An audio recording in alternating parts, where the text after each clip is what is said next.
Hello नमस्कार दोस्तों, स्वागत है आप सभी का हमारे यूट्यूब चैनल तत्काल एजुकेशन पे। दोस्तों उम्मीद करते हैं आप सभी बहुत अच्छे होंगे। आपकी तैयारी भी काफ़ी ज़बरदस्त तरीके से चल रही होगी। दोस्तों आज हम आप लोगों के लिए रीजनिंग के 10 अति महत्वपूर्ण प्रश्न के बारे में इस वीडियो में बताएंगे, जो सभी परीक्षाओं के लिए बहुत महत्वपूर्ण प्रश्न होने वाले हैं। आप किसी भी गवर्नमेंट एग्जाम की तैयारी कर रहे हैं, इस टाइप के प्रश्न हमेशा पेपर में देखने को मिलेंगे। दोस्तों ये पार्ट नंबर कौन से 344 है। आप पार्ट नंबर 343 नहीं देखें तो आप वीडियो सेक्शन में जाके देख सकते हैं। चलिए दोस्तों पहला प्रश्न देख लेते हैं।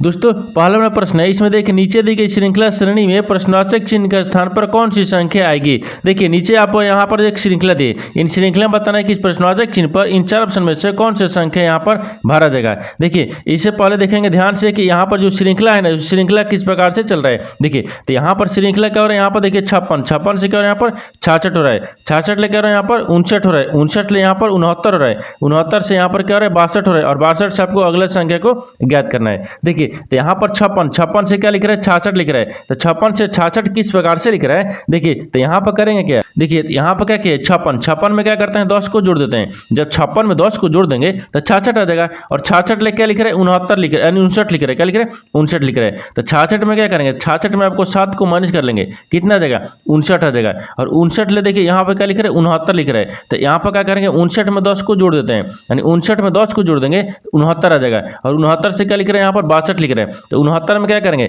69 में आपको 7 को माइनस कर लेंगे, तो कितना आ जाएगा 62 आ जाएगा। उसी प्रकार से यहाँ पर 62 में क्या करेंगे, तो 62 में आपको 10 को जोड़ेंगे, क्योंकि देखिए यहाँ पर एक बार क्या किया 10 को प्लस किया है, फिर -7 किया है, फिर 10 प्लस किया है, फिर -7 किया है, यानी अब की बार क्या करेंगे 10 को प्लस करेंगे, यानी 62 में 10 को जोड़ देंगे तो यहाँ पर कितना आ जाएगा 72 आ जाएगा। कितना क्या 72 आ जाएगा। तो इस प्रश्नवाचक चिन्ह पर कौन सी संख्या हो जाएगा 72 हो जाएगा। तो 72 देखते हैं किस ऑप्शन में दिया है, यानी ऑप्शन नंबर आपका डी सही हो जाएगा।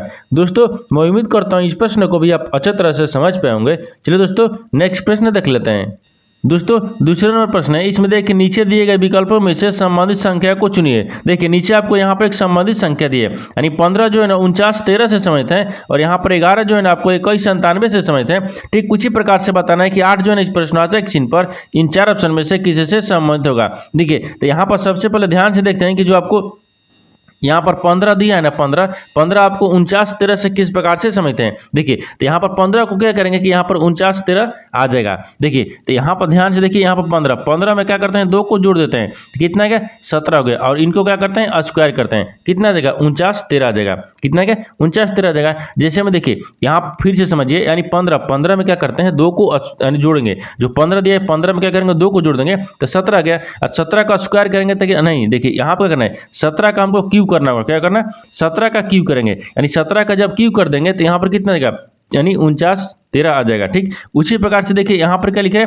11 जो है ना आपको 21 97 से समझते हैं। तो 11 किस प्रकार से 21 97 से समझते हैं। देखिए तो 11 को क्या करना है 11 रखेंगे, ठीक 11 में क्या करते हैं 2 को जोड़ देंगे, कितना आ जाएगा 11 में 2 को जोड़ेंगे तो कितना आ गया, कितना देगा 11 में 2 को जोड़ेंगे तो 13 देगा, और 13 क्या करेंगे क्यूब करेंगे, जब 13 का क्यूब करेंगे तो यहाँ पर 21 97 आ जाएगा।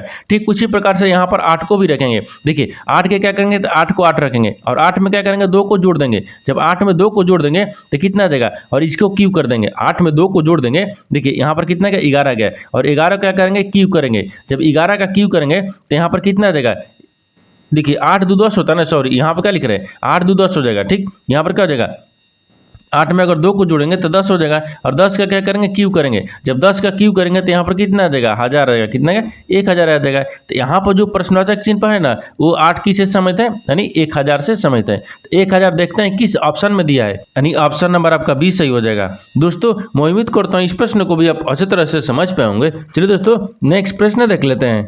दोस्तों तीसरा नंबर प्रश्न है, इसमें देखिए निम्नलिखित प्रश्न में दिए गए विकल्पों में से विषम संख्या का चयन करें। देखिए नीचे आपको यहाँ पर 4 ऑप्शन दिए, इन चारों ऑप्शन में से बताना है कि 3 एक समान है, एक आपको विषम है, यानी तीनों से अलग कौन सा दिख रहा है। देखिए तो यहाँ पर सबसे पहले ध्यान से देखते हैं कि ऑप्शन क्या क्या दिया है। देखिए यहाँ पर क्या दिया है, यहाँ पर देखिए 3 - 6 लिख रहा है, फिर यहाँ पर 12 - 128 लिख रहा है, यहाँ पर 7 - यहाँ पर 100 यानी 42 लिख रहा है, खाली 42 लिख रहा है, और यहाँ पर डी में क्या दिया है, यहाँ पर 8 - 56 दिए। देखिए यहाँ पर जो आपको माइनस का चिन्ह दिया है ना वो माइनस नहीं है। देखिए अगर माइनस रखते हैं तो देखिए 6 में से क्या करेंगे 3 को घटाएंगे तो 3 बचेगा। और यहाँ पर देखिए यहाँ पर जब 128 में से 12 को घटाएंगे तो यहाँ पर क्या दिख रहा है, तो यहाँ पर आपको नहीं होगा। यहाँ पर देखिए 7 जो माइनस का चिन्ह है वो माइनस के चिन्ह को हमको ध्यान नहीं देना है, ठीक, ध्यान नहीं देना है, वो क्या क्या खाली माइनस का चिन्ह दिया हुआ है। अब इसमें देखिए इसमें ध्यान से देखेंगे कि इन तीनों में से कौन सा आपको एक विषम दिख रहा है, यानी चारों में से।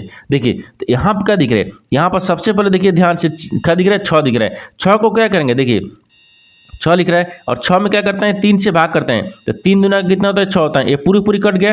ठीक उसी प्रकार से देखिए यहाँ पर क्या लिख रहे हैं 128 लिख रहे हैं, तो 128 यहाँ पर रख लेंगे, ठीक 128 में क्या करेंगे 12 से भाग करेंगे, तो जब 128 को 12 से भाग करेंगे तो क्या पूरा पूरी कटेगा, नहीं पूरे पूरी कटेगा, ये कितने वर्ग में कट जाएगा, तो मान लीजिए एक कितने वर्ग में, तो 12 एक हो जाएगा और यहाँ पर क्या हो जाएगा 12 0 यानी 1.66 यानी 66 हो जाएगा, यानी कितना आएगा 10.66 हो जाएगा। लेकिन उसी प्रकार से देखिए यहाँ पर सी में क्या दिए 42 दिए, अगर यहाँ पर 42 रखेंगे, ठीक 42 हो गया और 42 में 7 से भाग करेंगे तो कितना होता है 6 7 42 होता है, 6 वर्ग में कट गया। अब उसी प्रकार से देखिए यहाँ पर क्या लिख रहे हैं 56 लिख रहे हैं, तो 56 को यहाँ पर रखेंगे और 56 में क्या करेंगे 8 से भाग करेंगे तो 8 7 कितना होता है 56 होता है, ये भी कट गया। देखिए जो 3 ऑप्शन है ना 3 एक यानी एक समान है, कैसे में देखिए यहाँ पर ए हो गया, सी हो गया और डी हो गया, तीनों क्या है पूरे पूरी यानी भाग लग जा रहा है, ठीक। देखिए यहाँ पर 6 दिया है, 6 यानी लास्ट वाली संख्या को पहली वाली संख्या से भाग करने पर पूरे पूरी कट जा रहा है। यहाँ पर भी क्या लिख रहा है यानी 42 में देखिए 42 में 7 से भाग करेंगे तो पूरे पूरी 6 मात्रा में कट गया। उसी प्रकार से देखिए डी में भी है, यानी डी में 56 दिए, 56 में 8 से भाग करेंगे तो 8 से 56 पूरे पूरी कट गया, ठीक पूरी पूरी कट गया। लेकिन यहाँ पर बी ऑप्शन यानी 128 में अगर 12 से भाग करेंगे ये पूरे पूरी नहीं कट रहा है, यानी 10.66 ले कट रहा है, यानी क्या हो गया ये तीनों जब पूरे पूरी कट गया तो एक समान हो गया, यानी क्या हो जाएगा यहाँ पर एक समान लिख लेते हैं, एक समान हो गया, ठीक यानी एक समान हो गया। यही आपको क्या हो जाएगा बी सम हो जाएगा, यही आपको क्या हो जाएगा बी सम हो गया, क्योंकि तीनों एक समान हो गया, एक आपको अलग दिख रहा है, अलग कौन सा है वो आपको बी है, ऑप्शन नंबर बी क्या हो जाएगा बी सम हो जाएगा, तो ऑप्शन नंबर बी आपका सही हो जाएगा। दोस्तों मैं उम्मीद करता हूँ इस प्रश्न को भी आप अच्छी तरह से समझ पाए होंगे। चलिए दोस्तों नेक्स्ट प्रश्न देख लेते हैं। दोस्तों 4 नंबर प्रश्न है, इसमें देखिए दी गई प्रतिक्रियाओं में से कौन सा निम्नलिखित का एक सार्थक क्रम होगा।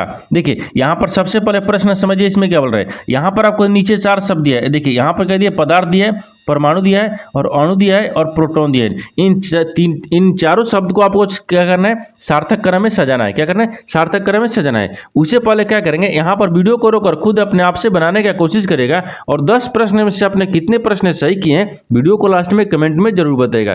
देखिए तो यहाँ पर सबसे पहले ध्यान से देखिए, यहाँ पर पदार्थ दिख रहा है, परमाणु दिख रहा है यानी अणु दिख रहा है और प्रोटॉन दिख रहा है। इन चारों शब्द में से सबसे पहले कौन सा आएगा सार्थक क्रम का मतलब क्या होगा, सबसे पहले देखेंगे। देखिए तो सबसे पहले कौन सा दिखेगा, तो सबसे पहले कौन आएगा, तो सबसे पहले आपको प्रोटॉन होगा, क्या आएगा प्रोटॉन किस में दिए डी में दिए, यहाँ पर डी हो जाएगा।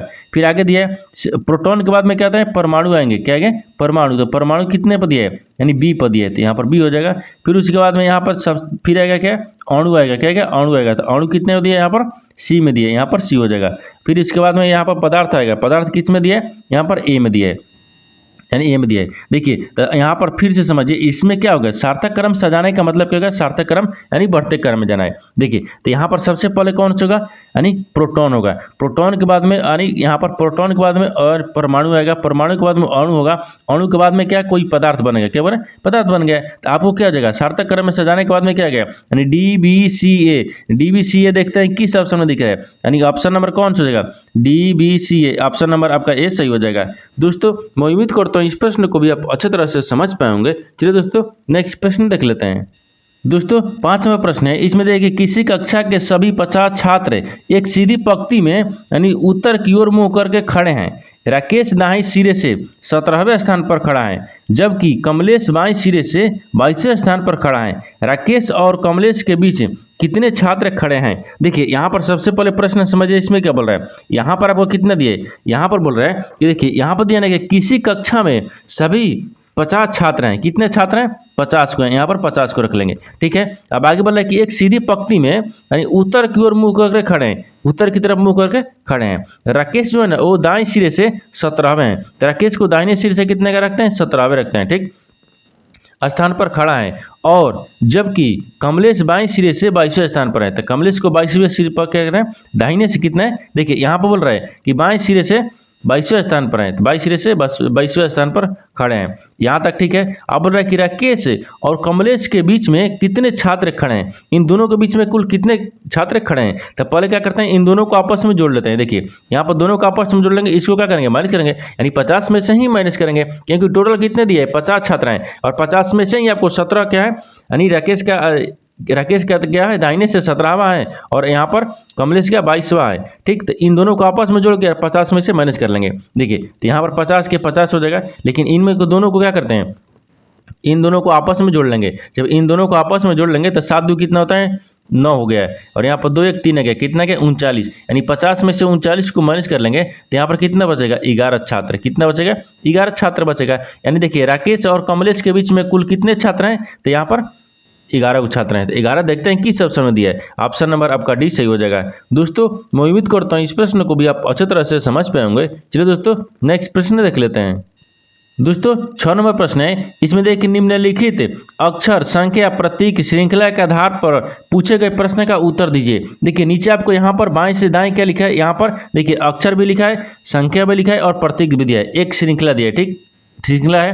यहाँ पर बोल रहा है कि यदि उक्त श्रृंखला से सभी संख्या को हटा दिया जाए तो निम्न में से कौन सा बाएं से 7वां स्थान पर होगा, यानी 7वां स्थान पर होगा। देखिए यहाँ पर सबसे पहले प्रश्न समझिए इसमें बोल क्या रहा है। देखिए यहाँ पर आपको क्या दिए, यहाँ पर आपको देखिए एक अक्षर दिया है, संख्या दी और प्रतीक का एक श्रृंखला के आधार पर प्रश्न को पूछे गए प्रश्न का उत्तर देना है। देखिए यहाँ पर एक श्रृंखला लिखा है। ठीक, इन श्रृंखला का क्या लिखा है, अक्षर भी दिया है, यहाँ पर संख्या भी और प्रतीक भी दिया है। आपको सवाल यहाँ पूछा है, देखिए यहाँ से पूछ रहा है कि यदि उक्त श्रृंखला से सभी संख्या को हटा दिया जाए, यानी इन श्रृंखला में क्या करेंगे, सभी संख्या को हटा देंगे। तो संख्या देखिए यहाँ पर 7 दिए, 8 दिए, इसको काट लेते हैं, यहाँ पर 2 दिया है, 3 दिया है, और यहाँ पर 5 दिया है, और यहाँ पर 4 दिए, सभी संख्या को हटा दिए। जब सभी संख्या को हटा दिया जाए तो निम्न में से यानी कौन सा बाएं से 7वां स्थान पर होगा। देखिए अब बाएं से पूछ रहे हैं, 7वां स्थान पर होगा। देखिए तो बाएं कौन से दिख रहे हैं, देखिए यहाँ से देखिए बाएं दिख रहा है, बाएं से 7वां स्थान कौन सा दिख रहा है, देखिए 1 हो गया, 2 3 4 5 6 7, 7वां स्थान कौन सा दिख रहा है, आर दिख रहा है। क्या दिख रहा है, 7वां स्थान आर दिख रहा है। तो आपसे सवाल वही पूछा है कि तो निम्न में से कौन सा 7वां स्थान यानी बाएं से 7वां स्थान पर होगा, तो आर हो जाएगा। तो आर को देखते हैं किस ऑप्शन में दिया है, यानी ऑप्शन नंबर आपका सी सही हो जाएगा। दोस्तों मैं उम्मीद करता हूँ इस प्रश्न को भी आप अच्छे तरह से समझ पाए होंगे। चलिए दोस्तों नेक्स्ट प्रश्न देख लेते हैं। दोस्तों 7 नंबर प्रश्न है, इसमें देखिए उस वे नारे का चयन करें जो दिए गए वर्गों के बीच संबंध को सर्वोत्तम रूप से दर्शाता है। देखिए यहाँ पर नीचे 3 शब्द दिए हैं, यानी ट्रक दिया है, जहाज दिए और यहाँ पर माल दिए। इन तीनों शब्द को बताना है कि आपस में किस प्रकार से संबंधित है और इन 4 वेन डायग्राम में से कौन सा वेन डायग्राम बनेगा। देखिए तो यहाँ पर सबसे पहले ध्यान से देखते हैं इन तीनों शब्द में से आपको कॉमन कौन सा दिख रहा है। देखिए ट्रक, जहाज और माल में से कॉमन कौन से दिख रहे हैं, तो यहाँ पर सबसे कॉमन क्या दिख रहा है, माल दिख रहा है। यहाँ पर क्या माल हो जाएगा, क्या होगा यहाँ पर माल जो है ना, आपको कुछ ट्रक में भी आते हैं और कुछ माल जहाज में भी आते हैं। जैसे में देखिए यहाँ पर कुछ माल क्या होगा, ट्रक हो जाएगा, ट्रक हो गया। यहाँ पर क्या हो जाएगा, कुछ माल क्या हो जाएगा, यानी जहाज हो जाएगा, क्या है, जहाज हो जाएगा। देखिए यहाँ पर सबसे कॉमन क्या दिख रहा है, माल दिख रहा है। यानी कुछ माल क्या होता है, ट्रक में भी आते हैं और कुछ माल क्या होता है, जहाज में भी आते हैं। तो सबसे कॉमन क्या दिखेगा, माल दिखेगा, और माल यानी कुछ माल क्या ट्रक भी होते हैं और कुछ जहाज भी माल होते हैं। यहाँ पर इस तरह से आपस में सम्मिलित होगा। और इस तरह का वेन डायग्राम देखते हैं किस ऑप्शन में बन रहा है, तो ऑप्शन नंबर आपका बी में बन रहा है। क्योंकि देखिए यहाँ पर ई वाला भी है, देखिए ई वाला भी है, और यहाँ से देखिए ई भी है और यहाँ से ई भी है, यानी ऑप्शन नंबर बी क्या हो जाएगा, सही हो जाएगा। दोस्तों मैं उम्मीद करता हूँ इस प्रश्न को भी आप अच्छे तरह से समझ पाए होंगे। चलिए दोस्तों नेक्स्ट प्रश्न देख लेते हैं। दोस्तों 8 नंबर प्रश्न है, इसमें देखिए नीचे दिए गए विकल्पों में से संबंधित शब्द को चुनिए। देखिए नीचे आपको यहाँ पर एक संबंधित शब्द दिया है, यानी बटुआ जो है ना आपको रुपये से समझते हैं। ठीक उसी प्रकार से बता रहा है कि पेन ड्राइव जो है ना इस प्रश्नवाचक चिन्ह पर इन 4 ऑप्शन में से किसी से संबंधित होगा। देखिए यहाँ पर क्या रखेंगे, यहाँ पर बटुआ में क्या रखा जाता है, रुपये रखा जाता है, यहाँ पर रखा जाता है। देखिए ठीक, यानी रखा जाता है, यानी जाते हैं या जाता है, ठीक जाते हैं। देखिए बटुआ में क्या रखते हैं, रुपये रखते हैं। ठीक उसी प्रकार से पेन ड्राइव में क्या रखते हैं, तो पेन ड्राइव में रखा जाता है, यानी रखा। ठीक यहाँ पर देखिए रखा लिख लेते हैं, ठीक यानी रखा जाते हैं, यानी रखा जाते हैं, ठीक, रखा जाता है। तो जिस प्रकार से बटुआ में रुपए रखा जाता है तो पेन ड्राइव में क्या रखा जाता है, तो पेन ड्राइव में क्या स्टोरेज रखा जाता है। पेन ड्राइव में स्टोरेज नहीं, यहाँ पर स्टोरेज नहीं रखा जाता है, जेब भी नहीं रखा जाता है, यहाँ पर कंप्यूटर भी नहीं होगा, यानी क्या हो जाएगा, डाटा हो जाएगा। क्या होगा, डाटा हो जाएगा। यानी जिस प्रकार से बटुआ में रुपए रखा जाता है तो यहाँ पेन ड्राइव में क्या रखते हैं, डाटा को रखते हैं। यहाँ पर क्या हो जाएगा, डाटा हो जाएगा। यानी जो बटुआ यानी पेन ड्राइव जो है ना आपको डाटा से समझता है, तो डाटा देखते हैं किस ऑप्शन में दिया है, ऑप्शन नंबर आपका डी सही हो जाएगा। दोस्तों मैं उम्मीद करता हूँ इस प्रश्न को भी आप अच्छी तरह से समझ पाए होंगे। चलिए दोस्तों नेक्स्ट प्रश्न देख लेते हैं।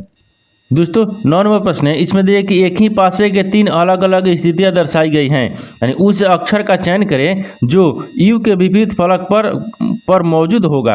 देखिए यहाँ पर पहले प्रश्न समझिए इसमें क्या बोल रहा है। देखिए यहाँ पर बोल रहा है कि एक ही पासे का 3 स्थितियां दिए गए, इन तीनों में से आपको बताना है कि यू का विपरीत कौन सी संख्या होगी, संख्या नहीं यहाँ पर अक्षर होगी। यहाँ पर वही पूछा है कि यू के विपरीत कौन सा फलक पर यानी मौजूद क्या अक्षर होगा। तो यहाँ पर देखिए सबसे पहले ध्यान से देखते हैं, इन तीनों क्या दिए, तीनों अलग अलग स्थितियां दर्शाई गई हैं। एक ही पासे का स्थितियां है, लेकिन एक ही पासे का तीनों स्थितियां में क्या करेंगे, कॉमन को निकालेंगे। क्या करेंगे, कॉमन को देखते हैं। तो यहाँ पर कॉमन क्या दिख रहा है, यू दिख रहा है। तो यू देखिए यहाँ पर कॉमन क्या दिख रहा है, देखिए कॉमन आपको क्या दिख रहा है, यहाँ पर क्यू दिख रहा है। यहाँ पर भी देखिए क्या दिख रहा है, क्यू दिख रहा है। यानी वन में और दूसरा में, ये दोनों में क्या दिख रहा है, क्यू क्यू आपको कॉमन दिख रहा है। यहाँ पर क्यू का विपरीत देखिए, क्यू हो गया, क्यू का विपरीत यहाँ पर क्या हो जाएगा, क्यू हो जाएगा। क्यू का विपरीत आपको क्यू हो गया, क्योंकि क्यू का क्या दिख रहा है, कॉमन क्यू क्यू मिल गया। अब क्यू को क्या करेंगे, यहाँ पर घड़ी की दिशा में घुमाएंगे तो एस आ जाएगा। यहाँ पर एस आ गया, और एस का विपरीत क्या हो जाएगा, देखिए अब इस क्यू को अभी क्या करेंगे, विपरीत दिशा में घुमाएंगे, यानी घड़ी की दिशा में घुमाएंगे। तो घड़ी की दिशा में घुमाने के बाद में यहाँ पर आर आ जाएगा। क्या है, आर हो गया। और इसमें देखिए एस हो गया, ठीक। अब यहाँ पर देखिए एस हो गया, इनको भी क्या करेंगे, घड़ी की दिशा में घुमाएंगे तो यहाँ पर कितना गया, पी आ गया, ठीक, कितना गया, पी आ गया। और इसको भी क्या करेंगे, आर को भी क्या करेंगे, घड़ी की दिशा में घुमाएंगे तो यहाँ पर कितना का यू आ गया, कितना का यू आ गया। लेकिन यहाँ पर देखिए, यहाँ पर आपको सवाल क्या पूछा है कि यू के विपरीत फलक पर मौजूद होगा, यानी यू के विपरीत फलक पर कौन सी यानी अक्षर आएगी। देखिए तो यू का विपरीत क्या दिख रहा है, एक क्या दिख रहा है, यहाँ पर विपरीत हो गया, ये विपरीत है, ठीक। तो क्या दिख रहा है, यहाँ पर विपरीत तो दिख रहा है, तो विपरीत क्या दिख रहा है, यू हो गया। तो यू का विपरीत क्या दिख रहा है, पी दिख रहा है, यानी यू का विपरीत पी हो गया, पी का विपरीत यू होता है। यहाँ पर क्या हो जाएगा, पी हो गया। यानी पी देखते हैं किस ऑप्शन में दिया है, यानी ऑप्शन नंबर आपका डी सही हो जाएगा। दोस्तों मैं उम्मीद करता हूँ इस प्रश्न को भी आप अच्छी तरह से समझ पाए होंगे। चलिए दोस्तों नेक्स्ट प्रश्न देख लेते हैं। दोस्तों 10 नंबर प्रश्न है, इसमें देखिए कथनों को पढ़े और दिए गए विकल्पों में से निष्कर्ष को चुने। देखिए यहाँ पर कथन क्या बोल रहा है, कथन के आधार पर डायग्राम को बनाते हैं और निष्कर्ष के आधार पर प्रश्न को सोल्व किया जाता है। देखिए तो सबसे पहले क्या करेंगे, कथन को ध्यान से पढ़ते हैं और डायग्राम को बनाते हैं। देखिए कथन क्या बोल रहा है कि सभी नदियाँ पूजनीय है। क्या है, सभी नदियाँ पूजनीय है। तो यहाँ पर सबसे कॉमन क्या रखते हैं, यहाँ पर देखिए, यहाँ पर पूजनीय हो गया, ये पूजनीय हो गया, ठीक, यानी पूजनीय। सभी नदियाँ क्या है, या बोल रहा है देखिए सभी नदियाँ पूजनीय है, तो सभी नदियाँ को यहाँ पर रखते हैं, ठीक, यानी सभी नदियाँ, यानी सभी नदियाँ क्या है, पूजनीय है। यानी पूजनीय के अंदर में क्या गया, सभी नदियाँ गया। अब आगे बोल रहा है कि सभी देवता पूजनीय है, लेकिन सभी देवता क्या है, पूजनीय है। तो सभी यानी यहाँ पर क्या जगह देवता हो गया, क्या होगा, देवता है। तो सभी देवता क्या है, पूजनीय है, यानी पूजनीय के अंदर में ही देवता आते हैं, ठीक। यहाँ तो आपको तो कथन बोल रहा था, कथन के आधार पर डायग्राम को बना दिए, लेकिन निष्कर्ष क्या बोल रहा है, इसके आधार पर ही प्रश्न को सोल्व करेंगे। देखिए तो यहाँ पर क्या बोल रहा है, यहाँ पर ध्यान से देखिए, यानी निष्कर्ष क्या बोल रहा है। तो निष्कर्ष आपको दिया है कि देखिए पहला में दिया कि सभी नदियाँ देवता हैं, जो सभी नदी क्या है, देवता हैं। देखिए सभी नदी देवता दिख रहा है, नहीं दिख रहा है, यहाँ पर गलत बोल रहा है। ये देखिए गलत बोल रहा है, सभी नदी क्या देवता दिख रहा है, नहीं दिख रहा है, यानी गलत बोल रहा है। यहाँ पर दूसरा में देखिए कि सभी देवता नदियाँ हैं। देखिए सभी देवता क्या है, नदियाँ हैं। तो सभी देवता क्या नदियाँ दिख रही है, नहीं दिख रही है, आपस में किसी प्रकार से समझ नहीं दिख रहा है। यानी 1 2 क्या बोल रहा है, दोनों गलत बोल रहा है। क्या बोल रहा है, गलत बोल रहा है। तो यहाँ पर क्या हो जाएगा, यानी न तो 1 होगा और न ही 2 अनुसरण करता है, यानी ऑप्शन नंबर ए आपका सही हो जाएगा। दोस्तों मैं उम्मीद करता हूँ इस प्रश्न को भी आप अच्छे तरह से समझ पाए होंगे। चलिए दोस्तों नेक्स्ट प्रश्न देख लेते हैं।